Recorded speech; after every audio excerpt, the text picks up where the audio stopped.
if we never talked to you, I don't know that we would be where we are right now. Yeah. And we're not sure where we are. Yeah. Yeah. We're in between projects. Dude, I'm either your savior or the worst thing that ever happened to you. No, I feel very good about it. Yeah. Okay, good. Every day is better. Well, the big impetus for me being like, yo, you guys got to get the fuck out of there was hearing about, I don't even know if we can cut this if we need to, but Jake's first negotiation when he, like a year and a half ago? Yeah. He kind of just talked me through that, and then I was like, oh, you guys are severely underappreciated by Cumulus. Yeah, Just and I guess mistreated. Yeah, I don't know that. I mean, that's. I guess there's slivers of there's a lot of different reasons that you could put in, but it's just to me too. It's just the fact that this is a viable option. Oh yeah. You don't want to. We just leave somewhere and have nowhere to land, and we just watch your moves. Like we don't know that. We don't know exactly what direction we're taking, but as evidenced by our lack of preparation here, we did think we were going to go back there in the long run. But the fact that we did, because the process took as long as it did, we learned that this is not a viable option. Yeah. YouTube's a viable. Like, there's a lot of different options, and hearing from different people, you being one of them. Now, you were one that I had big questions about because you have some national note. Mm-hmm. And, of course, your partner in the podcast game massive.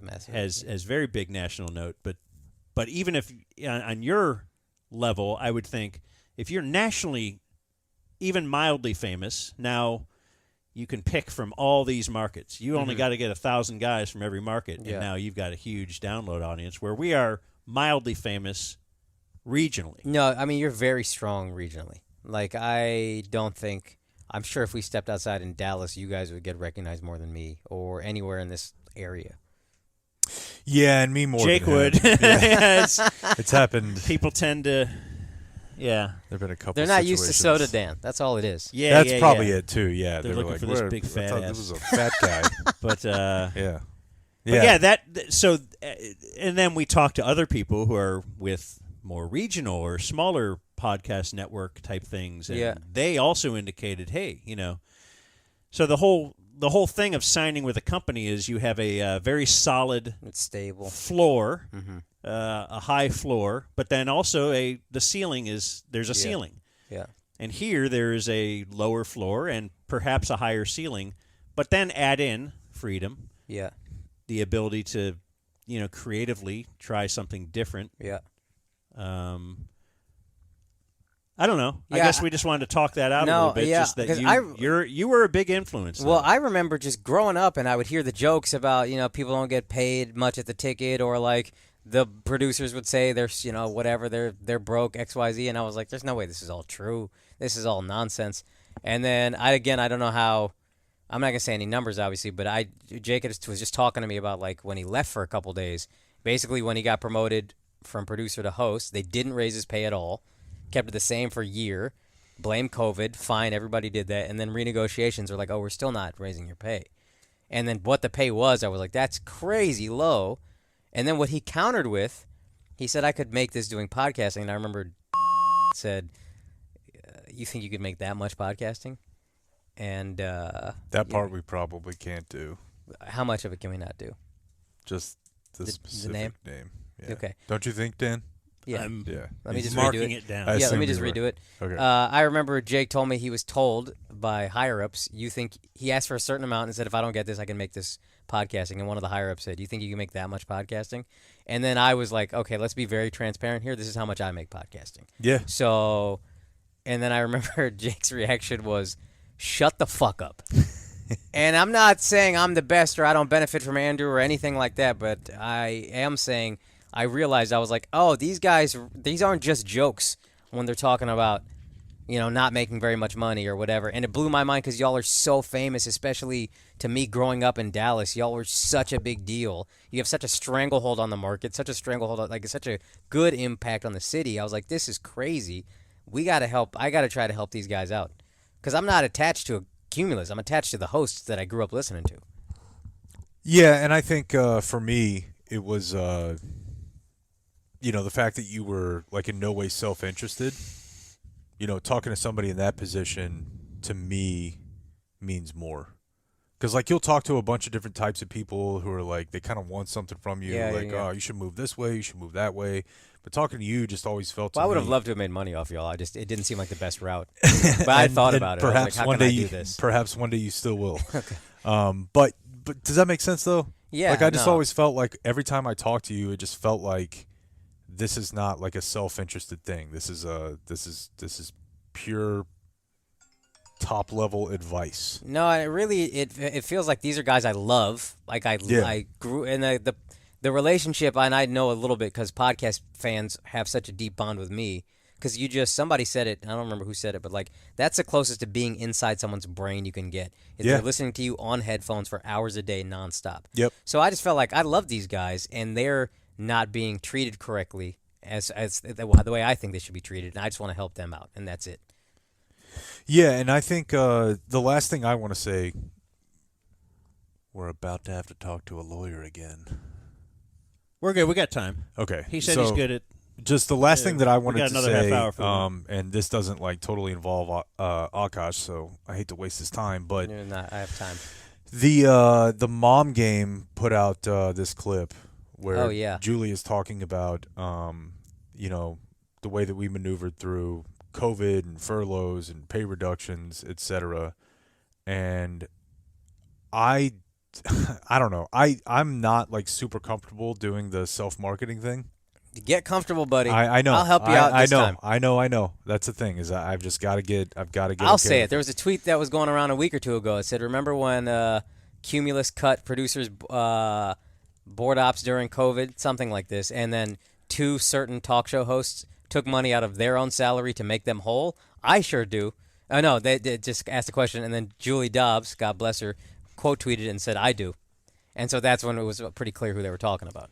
Yeah. So. And then there was a podcast clip where she explicitly said it. Yeah, and like I think the way that I said it to Dan the other day was like I'm not trying to be like white knight, But but I do want. You're a handsome white son of a bitch. So what are you gonna do? I guess I do want people to know that we always took care of our people. Of course, yeah. And again, this is after they didn't give you any kind of raise from whatever you were making. Yeah, and we can't get specific on stuff like that. But I mean, I even told Dan like I used to pay Sam Madison like $500 a week to fill in for me because I knew that the hourly rate that he was getting. But I also thought he was doing good work for you guys. I used to do this for Mike Marshall. Like I would just pay him if I was gone for a week because I'm like that's my show. And I want good people doing good work on this show. And if they do it, then I don't know. Yeah, I mean, I just always wanted people to feel pay those Homer Call guys out of my pocket. 100%. That's a lot of work. Yeah. And to me, I just thought it meant a lot more to them than it actually did to me. Of course. It's like a tip, Like I'm not going to feel that as much. I think I remember working in Cleveland as a board op or something, and one of the radio hosts did slip me some money. I was like, man. What a guy. That was awesome. Yeah.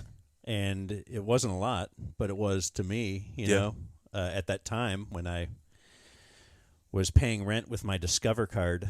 Yeah. The cash that you can get off the Discover card. Yeah. So, yeah. No, I don't like self-promotion at all. I know, but we have to. And we're going to have to now we're in that world. Yeah. This is the one downside. Or this is where I suppose if you got big enough, you have a social media person and then they do that. They don't even, because they don't get it. And I don't have to. They won't. They still won't know how to tell your story correctly. This is the one thing I've learned is now it's way more freedom. But it's way just better. tune in. But yeah, it's all you. Don't. Now. Yeah, I hate it. I know. I don't like social media at all. You hate really, it more than I do. And I don't like it. I like using social media, but if we're talking companies, I just marked this the other day, and this was interesting. We could just play a quick bit of this, but we've heard this many times, and it got me thinking about the COVID experience. This is Jon Stewart. When corporations fail, you pay for it. But when they succeed, it's theirs. They socialize their losses and privatize their gains. Why do we allow that?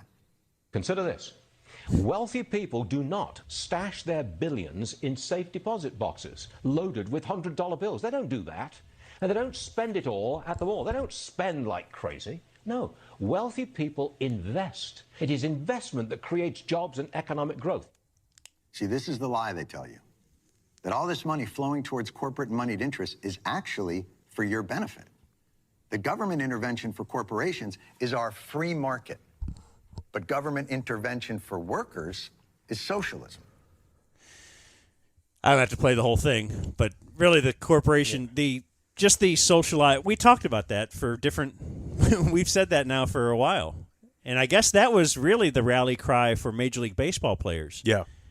Who were asked to take a hit. And that was, but it was actually true with all of us at our employment too, just because we were asked, we were all under contract. So no one had to take a pay cut. Mm-hmm. Right. But they did make it in such a way that if you didn't, you'd be like the guy that didn't. Yeah. Or if Dan and Jake both said we're not going to, they'd be the outcasts. Yeah. And then it would be, hey, nothing was ever overtly said, but it was insinuated that that's not good for future. If you want to work here for a long time, you want to play ball here.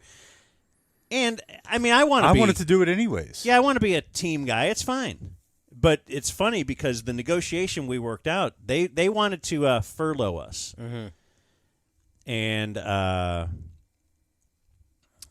which means, I guess, you have to take 30, 60, 90 days off, no pay. Yeah, and they were going to do rolling furloughs with all. And now this isn't just us. Yeah. All the hosts got together on a Zoom call. Yeah. And met about it and decided that, you know how the ticket was very. A lot of people around after 9/11 and in the years that followed that said, hey, man, it really meant a lot that you guys were on during all of that. Mm-hmm. We didn't throw it to network news or whatever. We spoke from the heart, all that, and it meant a lot to us in retrospect that you helped me get through that. I remember that, all that kind of stuff, all that bullshit. It's not bullshit. So we were thinking, and we were a brand new show. Dan and Jake had not been together we had been together for over a decade, but as a show, right, we were only on for a couple months, and now they're going to furlough us, and now, we were going to just have to be off, and it's COVID. We'd be sitting here anyway at home. You can't go anywhere. So we said, why don't we stay working, and we'll just take a pay cut instead. You can cut our pay however much you would have saved with furloughing us, but let us keep working. And then the company ends up saying, you know what, we'll give you this victory. This is unusual, but you get the win. Yeah. We're going to let you work and take a pay cut. That was a funny way to characterize We're going to let you win. But then, again, in times of prosperity, that kind of a thing was not a, hey, look, we made more than we thought we would. Let's spread that around a little bit. But in times of despair, you got to share in this. And I get it. That's the way it is. But, part of doing this is you can then try to live your life the way you want to live it. Yeah. The way you want to. So if you have people, you can take care of them in a way that you feel is correct. 100%. And it might not be for at least this is... I'm spitballing. We don't really know what we're doing, but if indeed we end up doing something in the future where we have other people working with us, then that would be great to be able to just, not be worried about just the last dollar that you make. Yeah. Also, just worry about your own personal happiness. That's what's the most important. I want to be happy. Yeah. But it makes me happy if those around me are happy and not bitching about us. Too. Yeah, and you're treating them well. But, and I mean, especially if you're... But it's really selfish. It's for me, though. Sure. I am selfish. But it's a great way to be selfish. It's the actual best way to be selfish. I mean, that makes me feel better or whatever, but... This is what I was going to say, going back to the earlier thing, though. I think one thing this has lifted the veil on for all the people who grew up listening, who still listen P1s, is there is a clear divide between Cumulus and then the ticket, which is this amazing thing. That's not the corporation. That's hosts and then us who listen, and that's the relationship that matters. For me, that's what I feel like people are like, oh, yeah, okay. Because the corporation doesn't give a shit about any of that. Yeah, Yeah, I don't know. Yeah, I was gonna say, like, I mean, up until very recently, I never really felt like I was You're dealing trying with to market like. for you guys and just sucking all the wind out of myself. You know what No, I mean? yeah, no, but we it's gotta, cool. we gotta be cool.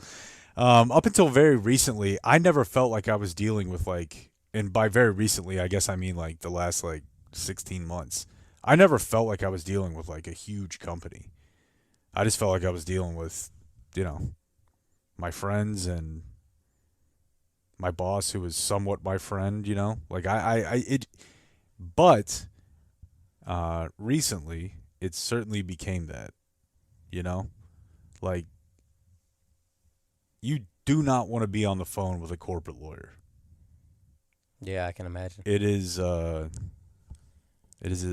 experience, and at that point, like, everything is kind of, it's being filtered down differently. So, but I think the reason anything works entertainment wise is because people aren't thinking about that. Whether it's y'all's deal, like, I don't know, you probably work with certain ad companies. Yeah. But nobody who's listening to Flagrant 2 is like, I wonder what fill-in-the-blank ad company thinks about this or that. Yeah. They just think of the product being you guys. Yeah. That's the best way to do it. So I'm happy for you guys. This is going to be great. I'm convinced. Hey, and if I'm wrong, I'm still fine. He's got But, a hot mail. Yeah, You you know, got black shirts. So. You're a big creature of habit, huh? Yeah. How's this been for you? Me? Your whole routine is thrown. Yeah, but I think it's healthy. Oh, Like I need to force myself into change sometimes. okay. And so I'm at least for now embracing it. I'm still like going to bed when I go to bed and waking up when I wake up, all that kind of stuff.